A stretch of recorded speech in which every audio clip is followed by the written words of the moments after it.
Back in one of my favorite places. About a year since our first visit together here. Lots of cholla, Joshua tree, Laria. I'm here during the first real hot spell of the season. Not finding too much yet, but I do believe there'll be some interesting stuff over the course of this trip. It is a little too early despite the heat. However, at least this region seems to have gotten adequate precipitation for things to start occurring for the most part. Even though that Bailey in front of me is dead, most of them are coming back to life just fine. Eriogonum, cheatgrass is appearing unlike in the lower deserts, for better or worse. Although it looks pretty dead right here. A lot of the shrubbery is starting to leaf and blossom too. See some brighter green down low, I think, there. And right there, Prunus and Lyceum are leafing out quite prodigiously at the moment.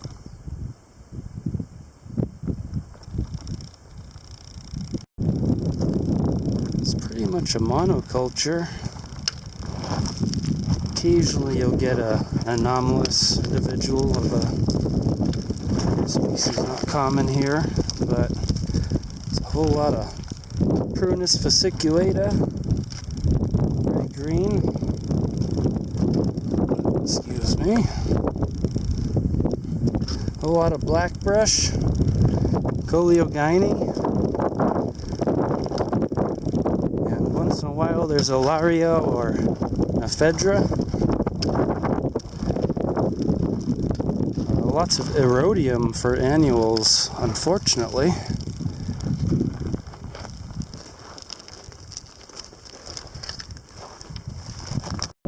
Good habitat for annuals anytime really up here. There's a few old Gilia skeletons, once in a while Phacelia. But this is a little too brutal for annuals because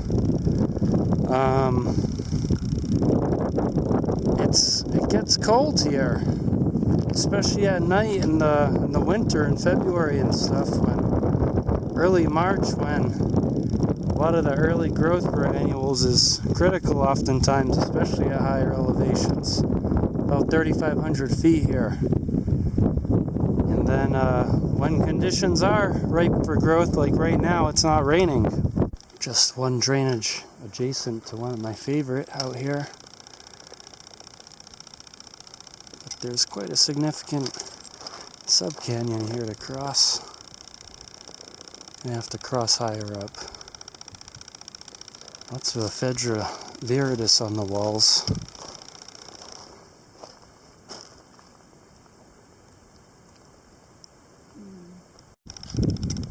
Slopes are quite lush with spring shrub growth.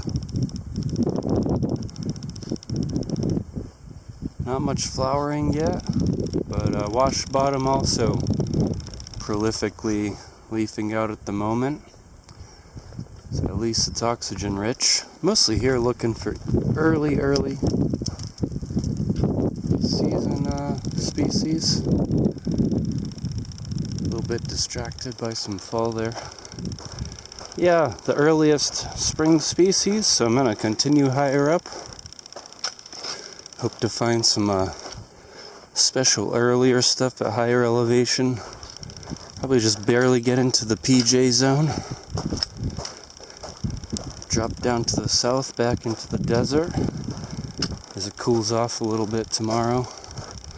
Explore lower down again. And call it a short 3-day trip at that point. Don't tend to spend longer than 3 days out here on a given trip. Unlike my earlier floristic days when I'd spend weeks or months at the study site, this one's more of a just for fun, few days at a time type of deal. Beautiful day, I'm sure I'll find some exciting stuff higher up. Go into a new drainage, our first check of it. Return later this season there too. One of the furthest northern extents of creosote bush right here. See it all on that very barren south-facing slope, even though they have pinions and junipers in the wash. That barren south-facing hot slope is mostly a Prunus fasciculata and creosote bush. Some Joshua trees hiding out up there as well, kind of near there, northeastern-ish limit. There's one way up there. So yeah, a few canyons more northwards from here, the creosote would be totally gone, and you'd be on the verge of the Great Basin, with lots of sagebrush and pinyon juniper lands.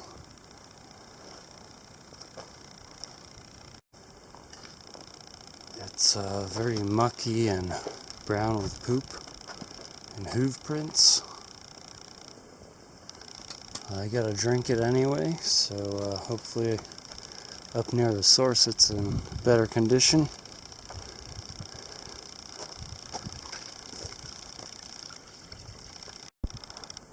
Leaving the wet canyon, see a green willow there, down there perhaps. Back up and over into the Mojave. It's a lot harder to travel in these tributary drainages than in the main wash systems, which has one consequence. Suddenly no evidence of horse around. It means there's more vegetation, because the horses in their hordes do quite a number on the vegetation, and especially the wetter canyons, of course. You can see their impacts basically everywhere in the study area, but not in some of these more rugged tributaries. So it's a refuge from the horses, refugia, if you will. Some nasty tamaracks that got up here somehow, stealing water from native things.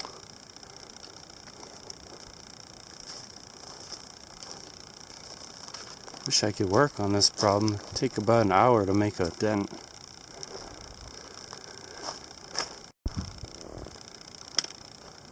Bit strange to see ferrocactus up here in the PJ zone, PJQ zone. You know, this is a place that freezes in the winter. So how are they hanging on? South facing only, no doubt. Not even just hanging on, but thriving. Adventive even. They're all pretty young. Either rising in elevation as the Mojave rises in elevation. That's a pretty old dead one. And there's another young one. Spines are quite pale up here. Even yellow.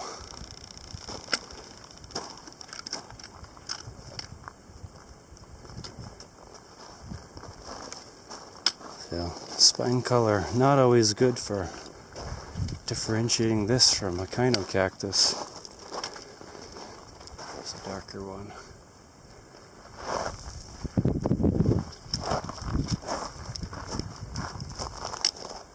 cotton tops. Unlike echinocactus.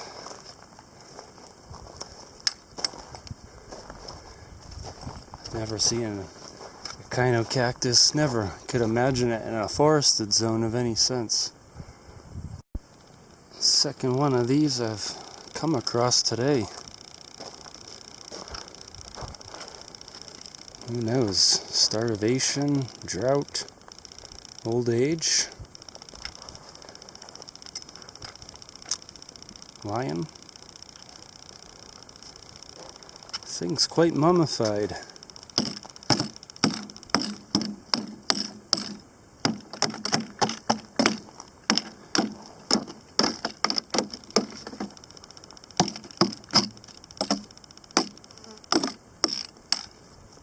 Mummification.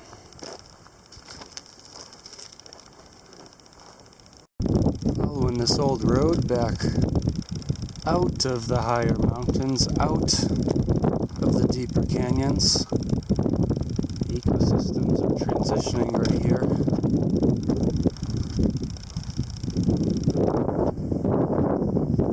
The chaparral component back there. Pinyon juniper lands. And here at the blackbrush interface, Yucca brevifolia appearing.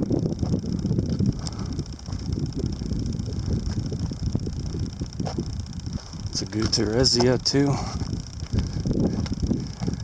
And descending towards the desert now.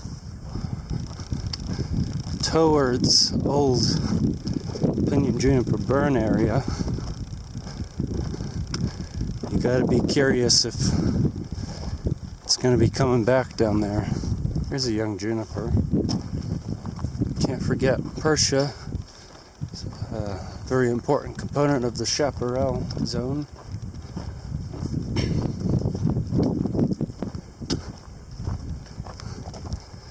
And not so many trees ahead. So good thing the heat of the day has passed. Just like that, we're in the Prunus fasciculata zone. Pretty much Mojave Desert all of a sudden. Yucca baccata, Guterresia.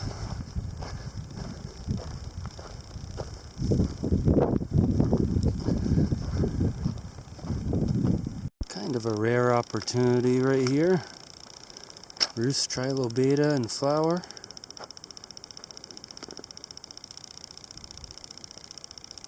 See, they're born on panicles. There's the old leaves. I usually just see these in leaf and not in flower. One of the only good things about this day in terms of plants so far. I've only made one collection of mistletoe today. Some might think these are wind pollinated, having fairly reduced small flowers and flowering before any of the leaves are out. This is actually well visited by flies and such at the moment, so could be a bit of both. Small 5 meris flowers, got 5 creamy, kind of pale yellow almost petals. 5 very reduced red sepals.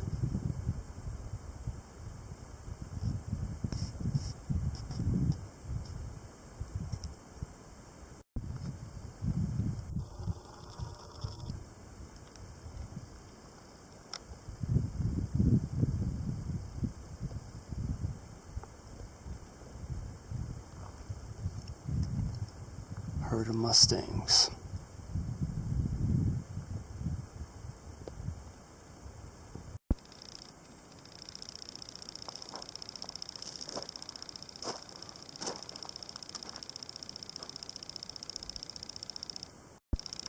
Glad to finally see agaves out here.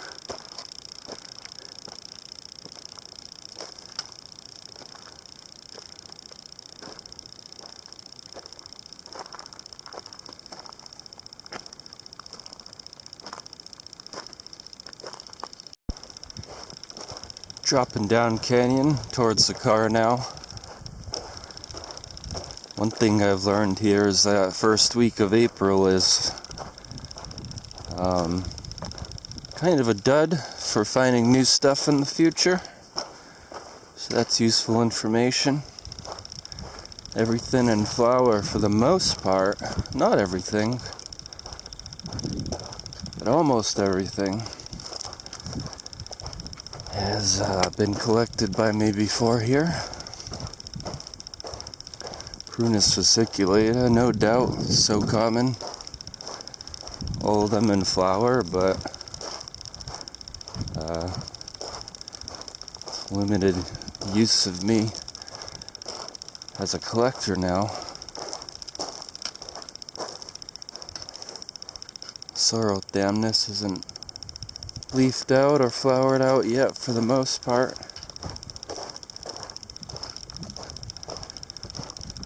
The annuals are almost non-existent besides common stuff like erodium, cheatgrass. Be back here in a few short weeks though. In the meantime, check out some of the middle Mojave elevation places I've been waiting for this season to spring out. And hopefully they've done so by now, April. Some of the Lake Mead ranges right now have permission to collect, so that's exciting. And I want to scout some trail. The Spring Mountains, Tule Springs, etc. Plenty to do and catch up on.